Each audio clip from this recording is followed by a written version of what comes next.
మన హైదరాబాద్ ఒకప్పుడు ఎట్లుండే ఇప్పుడు ఎట్లయింది? మంచిగా కంపెనీలు పడి డెవలప్మెంట్ అయింది కదా. ఎట్లకైనా టాప్ ప్లేస్లో నిలబడాలని గట్టిగా పోటీ పడుతుంది బయటి రాష్ట్రాలు బయటి దేశాలతోని.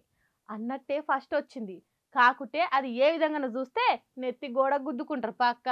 పొద్దున నాస్ట నుంచి మాపటిల్లి పునుగుల దాకా ఎవ్వరు చూడు బయట తిండికే అలవాటు పడ్డారు కదా జనాలంతా. ఇగో మీరంతా ఈ ముచ్చట మంచిగినుర్రి. ఎందుకు అనుకుంటురు? ఆ బయట తిండి ఏసొంటిదో కూడా తెలియకుండా పొట్టలు పెరిగేదాకా కుమ్ముతురు కదా. మరి అది ఎంత సక్కమైందంటే కల్తీ తిండి తినుట్లా మన తెలంగాణ 2వ ర్యాంకు కొట్టింది. ఇదేదో ఉత్త మీది మాటలకు చెప్తున్నదో మిమ్మల్ని బువ్వులు పెట్టేటందుకు చెప్తున్నదో కాదు. పక్క ఆధారాలతోని 2021 నుంచి 24 ఈ 4 ఏళ్లల్లా ఫుడ్ సేఫ్టీ ఆఫీసర్లు మన దేశం మొత్తం అన్ని జాగాలలో తిరిగి అక్కడి తిండిని పరీక్షలు చేసి బయట పెట్టిన ముచ్చటిది. తెలంగాణలో పరీక్ష చేసిన ప్రతి 100 తిండి శాంపిల్స్లల్లా 14 కల్తీ అయినట్టు తేలిందట. ఇక మన పక్క పొంటే ఉన్న ఆంధ్ర రాష్ట్రం 4వ ర్యాంకు కొట్టింది. చూడుర్రి ఎసొంటి తిండి తింటున్నాం ఏం కథ. నాలుకైకు రుచి తలిగితే అయిపాయే, లొట్టలేసుకుంటే కుమ్ముతూనే ఉంటాం. మరి ఏం తింటున్నాం? ఎసొంటిది తింటున్నాం. అది మంచిదా కాదా ఏమక్కర్లే. మరి నాలుకైకు కమ్మగా అనిపించేనా కడుపు నిండేనా సాల్, తర్వాత సంగతి దేవుడెరుగు అన్నట్టే చేస్తున్నాం. కాబట్టి ఇలా కల్తీ తిండిలా 2వ ర్యాంక్ కొట్టినాం. అన్ని రాష్ట్రాలు దేశాలు డెవలప్మెంట్లో ముందుకు దూసుకుపోతుంటే మనం చూడుర్రి అడ్డమైన తిండి తినిట్లో ముందుకు పోతున్నాం. ఎంత మొత్తుకున్నా ఏం లాభం చెప్పుర్రి. కుక్కతో ఒక వంకర అన్నట్టు ఈ వార్తను కొట్టి వారేసి మళ్ళీ అదే ఓటర్ల లైన్లు కడతారు. ఏముంది, ఈ 2వ ర్యాంక్ కాస్త ఫస్ట్ ర్యాంక్ అయితే తప్పితే జనాలు మాత్రం మారరు. పోన్రి, జర మన పానం కోసం మనమైన ఆలోచన చేయాలి. కాబట్టి ఏం తింటున్నాం, ఎసొంటిది తింటున్నాం అనేది 1కి 10 మాటల ఆలోచన చేసుకోర్రి. ఎంత కుదిరితే అంతా బయట తిండి బంద్ పెట్టుర్రి. ఉట్టిగా పైసలు నాశనం, పానము ఖరాబే.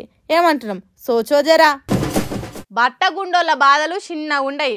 అద్దం ముందటికి పోయి గుండు చూసుకొని గుండెల్లో ఎంతగానం గుమ్మిలిపోతారో వాళ్ళకే ఎక్కువ ఎరుక. ఎదురైన ప్రతి మంచి నెత్తి దిక్కు చూసి కంపేర్ చేసుకొని బాధపడతారు. ఎదుటోళ్ళకు కూడా ఎంటికలు ఊసుంటే నాకంటే ఎక్కువనే పోయినాయి అని లోపల సంబరపడతారు.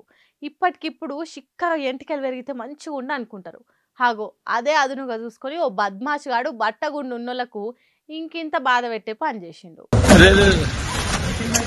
हमारे वकील भाई है, पूरे भाइयों की हेल्प कर रहे हैं, क्रीम लगा रहे हैं.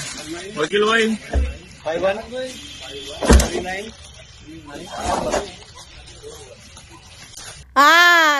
రావాలే మందు ఎక్కువైతే మందు దొరకది. జల్దీ రావాలి, మందు రాసుకోవాలి. మీ గుండ్రటి గుండును నల్లటి నల్లమల్ల పరిస్థితిగా ఒత్తుగా జుట్టు మొలిపిస్తాం అని చెప్తే హైదరాబాద్ లో ఉన్న పాత బస్తీ ఫతే దర్వాజా కాడ బట్టతల మీద జుట్టు మొలవడం కోసం మందు రాయించుకునేటోళ్ళు వీళ్ళంతా.